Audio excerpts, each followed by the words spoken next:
Bonjour, c'est Nicolas du site utilisersunmac.com. Nous allons voir dans cette vidéo comment utiliser un deuxième écran sur son Mac. Juste avant de commencer, abonnez-vous évidemment à la newsletter de mon site, c'est gratuit et cela vous donne accès à des conseils exclusifs. Le lien est en haut à droite de cet écran ainsi que dans la description de la vidéo.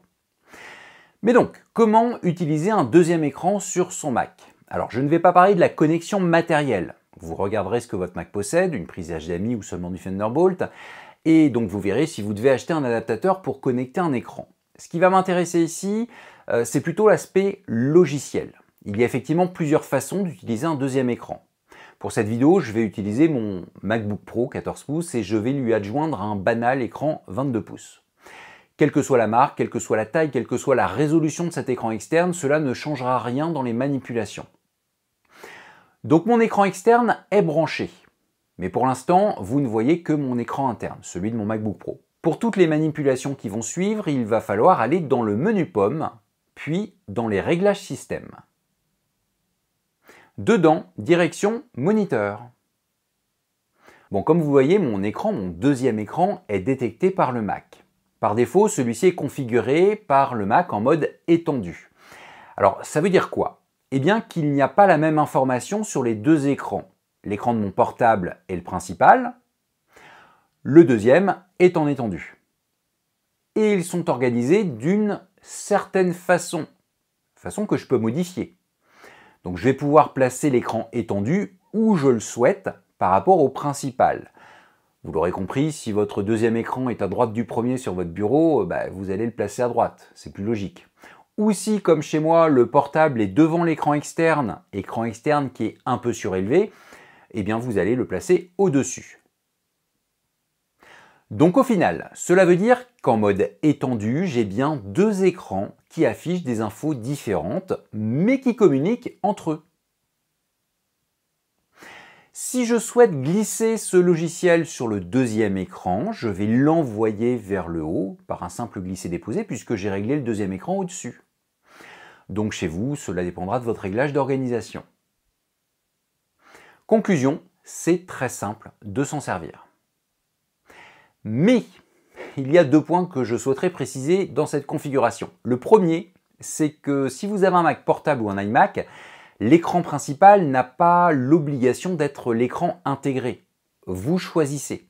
Je précise que le dock sera sur l'écran principal. Et le deuxième point, c'est que vos écrans possèdent une résolution qui sera très certainement différente. C'est pour cela que lorsque je vais sur Organiser, je constate qu'ils n'ont pas la même taille. En fait, ce n'est pas la taille en pouces, ou en centimètres si vous préférez, qui n'est pas la même. Ça, macOS n'en a rien à faire. C'est le nombre de pixels, le nombre de points qui n'est pas la même.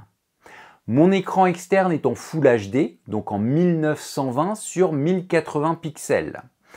Alors que mon écran intégré est en 1512 par 982 pixels. Alors, l'écran intégré est un écran Retina, donc ce n'est pas réellement sa résolution, mais je ne vais pas rentrer dans les détails. Disons que de façon un peu raccourcie, il est en 1512 par 982. Ce qui explique qu'il y ait une zone d'affichage plus grande sur celui en externe par rapport à celui intégré. Mais j'insiste, même s'il est plus petit, c'est effectivement un écran 14 pouces, si je le pousse au maximum, à savoir en 3024 par 1964 pixels, eh bien, il restera en 14 pouces. Sa résolution, ça ne change pas la taille de l'écran, mais il apparaîtra plus grand pour macOS que mon 22 pouces en externe.